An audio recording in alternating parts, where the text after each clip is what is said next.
tutorial, we will study the Aeneid, Book 1, lines 23 through 28. The English translation goes as follows. The daughter of Saturn, fearing this, and mindful of the old war, which previously she had waged at Troy for her dear Greeks, not yet indeed had the causes of her wraths and bitter pains fallen from her mind.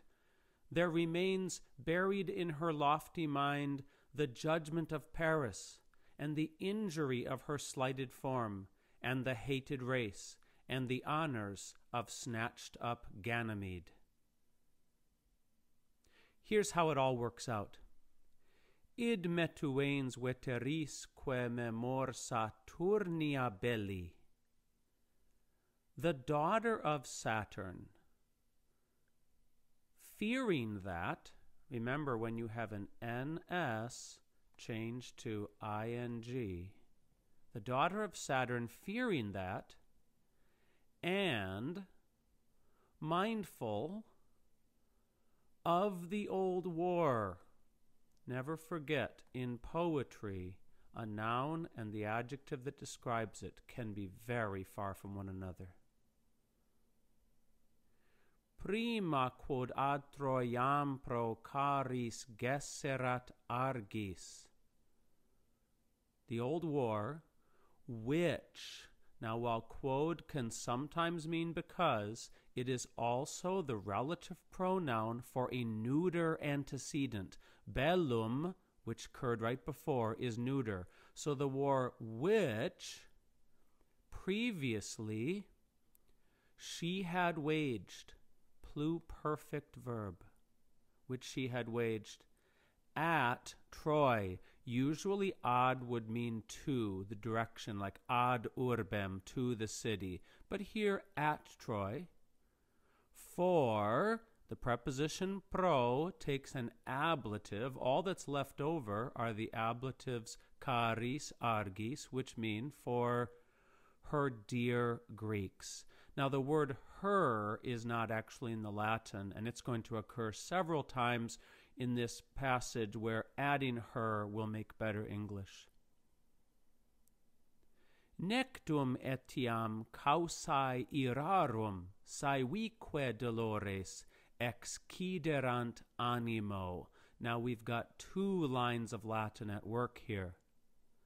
Not yet, indeed, had fallen out. I had to go to the next line for my main verb.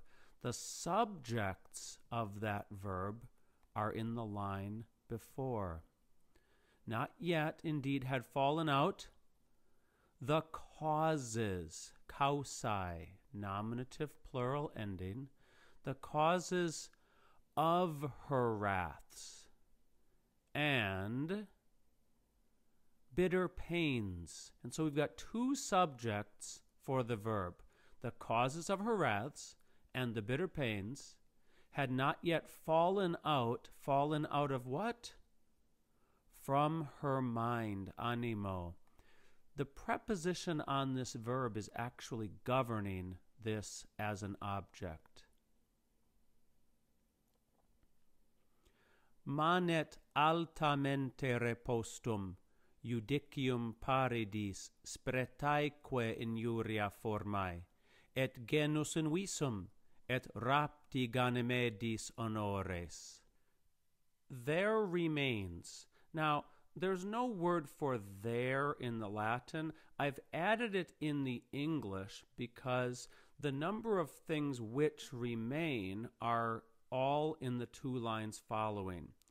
There remains buried, repostum. Now, all that happens in these next two lines are the things that remain buried in her lofty mind. Ablatives hanging out in mid-space, sometimes you need to just add in the English a preposition like in, by, or with, depending on what makes the most sense.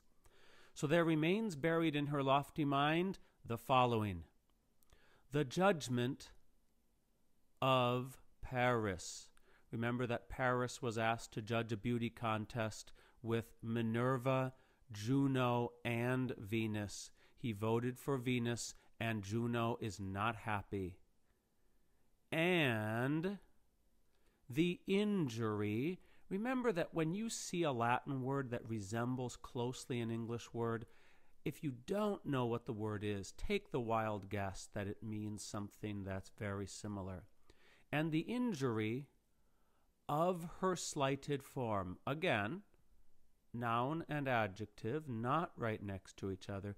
This is essentially the same thing. The injury of her slighted form means the fact that when Paris did not vote for her, she took it as an insult to her physical beauty. And the hated race, which for Juno means the Trojans. And the honors of snatched up Ganymede, rapti Ganymedis. Now, rapti is a genitive singular, past participle, from the verb rapio, to snatch. Jupiter, in the form of an eagle, had snatched up this young Trojan Ganymede and taken him to be the cupbearer on Mount Olympus. Juno was not happy about this because their child Hebe had been the cupbearer, and there is the implication also that Juno was jealous of affections that Jupiter may be paying to this Ganymede. There is also in this word, rapti, the possible double entendre that Ganymede is both snatched up and also, as some translations say, ravished.